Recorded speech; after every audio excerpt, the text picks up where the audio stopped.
Hello friends, ಇವತ್ತು ಒಂದು ಪ್ರಾಣವನ್ನು ರಕ್ಷಿಸೋ ಒಂದು ಹೃದಯಕ್ಕೆ ಸಂಬಂಧಪಟ್ಟಿರೋ ಒಂದು ಮುದ್ರೆನ ಹೇಳ್ತೀನಿ. ಅದನ್ನು ನೀವು ಮಾಡ್ತಾ ಇದ್ದರೆ 100 ವರ್ಷ ಆದರೂ ನಿಮಗೆ ಯಾವ ಹೃದಯ ಕಾಯಿಲೆನೂ ಬರಲ್ಲ.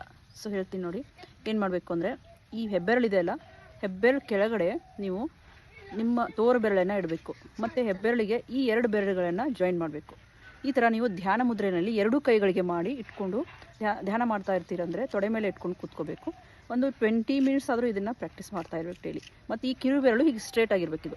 ಈ ಥರ ನೀವು ನಿಮ್ಮ ತೊಡೆಯ ಮೇಲೆ ಈ ಥರ ಇಟ್ಕೊಂಡು ಹಿಂಗೆ ಕೂತ್ಕೊಂಡು ಧ್ಯಾನ ಮಾಡ್ಬೋದು, ಅಥವಾ ಕಣ್ಮುಚ್ಚಿ ಸುಮ್ಮನೆ ಹಾಗೆ ಕೂತ್ಕೊಳ್ಬೋದು. ಒಂದು 20 ಮಿನಿಟ್ಸ್ ಈ ಥರ ಪ್ರಾಕ್ಟೀಸ್ ಮಾಡಬೇಕು ಇದನ್ನು ನೀವು.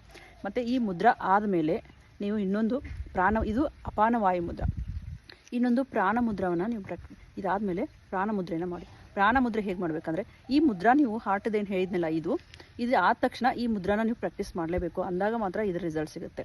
ಅದು ಯಾವುದು ಅಂದರೆ ಪ್ರಾಣ ಮುದ್ರಾ ಅಂತ. ಅದನ್ನು ಹೇಗೆ ಮಾಡಬೇಕು ಅಂದರೆ ನೋಡಿ, ನೀವು ಈ 3 ಬೆರಳನ್ನು, ನಿಮ್ಮ ಹೆಬ್ಬೆರಳು, ಉಂಗುರು ಬೆರಳು ಮತ್ತು ಕಿರು ಬೆರಳನ್ನ ಕೂಡಿಸ್ಬೇಕು. ಈ 2 ಬೆರಳುಗಳು ಹೀಗಿರಬೇಕು ನೋಡಿ, ಹೀಗೆ ಇರಬೇಕು. ಇದನ್ನು ಕೂಡ ನೀವು ಈ ಥರ ತೊಡೆ ಮೇಲೆ ಇಟ್ಕೊಂಡು ಪ್ರಾಕ್ಟೀಸ್ ಮಾಡ್ತಾ ಇರಬೇಕು. ಈ 2 ಮುದ್ರೆಗಳು ನಮ್ಮ ಹೃದಯವನ್ನು ರಕ್ಷಿಸುತ್ತವೆ ಮತ್ತು ಹೃದಯವನ್ನು ಕಾಪಾಡ್ತವೆ. 100 ವರ್ಷ ಆದರೂ ಹೃದಯಕ್ಕೆ ಯಾವ ಕಾಯಿಲೆ ಬರದಂತೆ ನೋಡ್ಕೋತಾ ಇದ್ದಾವೆ.